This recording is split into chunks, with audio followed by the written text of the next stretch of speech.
Hello everyone, आज हम करेंगे crop variety improvement. This approach depends on finding A crop variety that can give a good yield. ये approach इस चीज़ पर depend करती है कि हमें क्रॉप की ऐसी वैरायटी मिले जिसकी पैदावार अच्छी हो, जो अच्छी फसल दे सके। Variety or strain of crop can be selected by breeding for useful characteristics such as disease resistance, respond to fertilizers, product quality and high yield।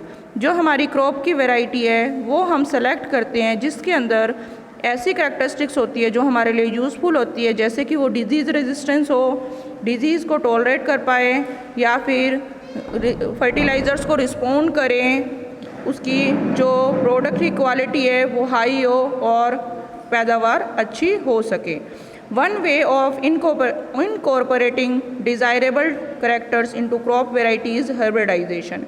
एक अच्छा तरीका डिज़ायर्ड करेक्टर को एक फसल के अंदर डालने का क्या है? Hybridisation. Hybridisation refer to crossing between genetic dissimilar plants. Hybridisation से हमारा मतलब है कि दो डिसिमिलर प्लांट्स के बीच में हम क्रॉसिंग करवाएं। दिस क्रॉसिंग में भी इंटर वेराइटल, ये क्रॉसिंग दो वेराइटीज़ के बीच में भी हो सकती है, इंटर स्पेसिफिक दो स्पीसीज़ के बीच में भी हो सकती है, और इंटर जेनेरिक दो जेनरा के बीच में हो सकती है। Another way of improving crop is by introducing a gene that would provide the desired characteristics। दूसरा तरीका क्या है क्रॉप को इम्प्रूव करने के लिए कि क्रॉप के अंदर एक ऐसा जीन को इंट्रोड्यूस किया जाए जिससे हमारे को अच्छी करैक्टरिस्टिक्स जो हम चाहते हैं वो करैक्टरिस्टिक्स की फसल हमें मिल सके। This result in genetically modified crop. तो इसकी वजह से हमें जो क्रॉप मिलेगी उसे हम क्या कहेंगे? Genetically modified crop. For new variety of crop to be accepted, it is necessary that variety provides high yield under different conditions that are found in different areas। नई नई वैरायटी जो हम एक्सेप्ट करते हैं उसमें ये ज़रूरी है कि अच्छी पैदावार होए अलग अलग एनवायरनमेंट कंडीशन में, क्योंकि अलग अलग एरिया के अंदर अलग अलग एनवायरनमेंट कंडीशन पाई जाती है।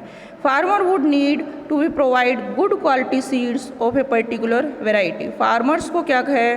पर्टिकुलर वेराइटी की जो है अच्छी क्वालिटी की सीड्स को देना चाहिए, प्रोवाइड करवाना चाहिए। The seeds should be of same variety and germinate under same condition. जो हम उनकी सीड्स की वेराइटी है वो सेम होनी चाहिए और उसकी जर्मिनेशन कंडीशन सेम कंडीशन के अंदर जर्मिनेटिंग पावर सेम होनी चाहिए।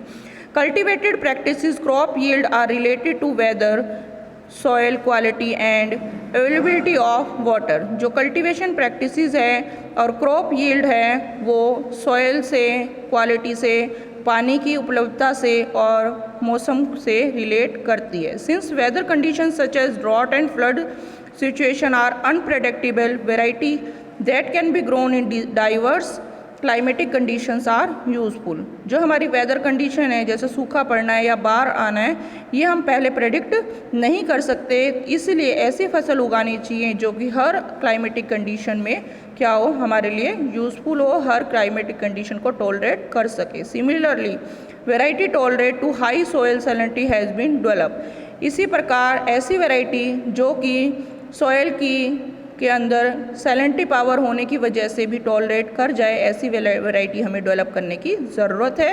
सम of the factors for which variety improvement is done are. कुछ फैक्टर्स जिसके अंदर वैरायटी को इम्प्रूव करने की ज़रूरत है वो कौन कौन सी है? हायर यील्ड, फसल हमारी अच्छी होनी चाहिए। To increase the productivity of crop per एकड़, कि पर एकड़ एरिया पर जो फसल की पैदावार है उनको इंक्रीज़ करना। Produce quality, quality considered of crop product very from crop to crop. जो क्वालिटी है क्रॉप प्लांट में वो अलग अलग फसलों में अलग अलग होती है। जैसे कि baking quality is important in wheat. जो वीट के अंदर बेकिंग क्वालिटी इम्पोर्टेंट होती है। Protein quality in pulses, pulses के अंदर प्रोटीन क्वालिटी इम्पोर्टेंट होती है। Oil quality in oil seeds, oil seeds के अंदर ऑयल की quality. And preserving quality of fruits and vegetables, और फ्रूट्स और वेजिटेबल्स की हमारी प्रिजर्विंग क्वालिटी क्या होती है? इम्पोर्टेंट होती है। Biotic and abiotic resistance, crop production can go down due to biotic and abiotic stress under different situation. जो हमारी क्रॉप प्रोडक्शन है उसमें क्या हो जाती है, कमी आ जाती है बायोटिक फैक्टर्स की वजह से। बायोटिक फैक्टर्स कौन से होते हैं, लिविंग फैक्टर्स, यानी कि डिजीज़, इंसेक्ट्स होने की वजह से डिजीज़ हो जाए, नीमेटोड्स की वजह से जो हमारी फसल क्या हो जाती है, पेस्ट की वजह से डिस्ट्रॉय होना, क्या कहलाते हैं, बायोटिक फैक्टर्स कहलाते हैं। और ए बायोटिक फैक्टर्स कौन से होते हैं, नॉन जो लिविंग फैक्टर्स है, जैसे drought, salinity, water logging, heat, cold, frost, जो हमारे एनवायरमेंटल कंडीशन है, ये हमारी क्या हो जाएंगे, ए बायोटिक फैक्टर्स है। इसकी वजह से भी हमारी फसल के ऊपर प्रभाव पड़ता है। Variety resistance to these stress can improve crop production. ऐसी वैरायटी जो इन स्ट्रेस को टॉलरेट कर सके, उससे हमारी क्या होगी, क्रॉप प्रोडक्शन क्या हो जाएगी, इंक्रीज हो जाएगी। नेक्स्ट है हमारा change in maturation duration, maturity duration. हमारी जो क्रॉप की पकने की जो ड्यूरेशन है उसको चेंज करना। The shorter the duration of crop from sowing to harvesting the more economical is variety. अगर हमारी जो मैच्योरेशन पावर है उसको कम, ड्यूरेशन को कम कर दिया जाए, यानी कि जो फसल है वो जल्दी फसल पक कर तैयार हो जाए, तो ये हमारे लिए ज़्यादा इकोनॉमिकल होगा। Such short duration allow farmers to grow multiple rounds of crops in a year. अगर एक हमारी फसल जल्दी उगकर तैयार हो गई तो एक साल के अंदर हम कई सारी फसलों को एक ही खेत पर उगा सकते हैं। Short duration also reduce the cost of crop production. जो शॉर्ट ड्यूरेशन है उससे फसल की प्रोडक्शन की कॉस्ट भी क्या हो जाएगी, घट सकती है। Uniform maturity make harvesting process easy and reduce loss during harvesting. जो हमारी यूनिफॉर्म मैच्योरिटी है, अगर एक साथ हमारी फसल मैच्योर हो, उसकी वजह से क्या होता है, हार्वेस्टिंग के दौरान लॉस भी हमारा कम हो सकता है। Wider adaptability, developing variety for wider adaptability will soon in stabilising the crop production under different environmental condition. One variety can be grown under different climatic condition in different area. Wider adaptability का मतलब क्या है कि ऐसी variety जो हर situations के अंदर अलग अलग एनवायरमेंटल कंडीशन के अंदर हमारे को अच्छी फसल दे, कि एक वैरायटी हम अलग अलग एरिया के अंदर अलग अलग क्लाइमेटिक कंडीशन के अंदर उगा सकें। Desirable agronomic characteristic, tallness and profuse branching are desirable characters of for fodder crops. जो हमारे टालनेस है, फसल की बड़ी बड़ी होना और ब्रांचेज होना, ये हमारी फोडर क्रॉप्स के लिए अच्छा माना जाता है।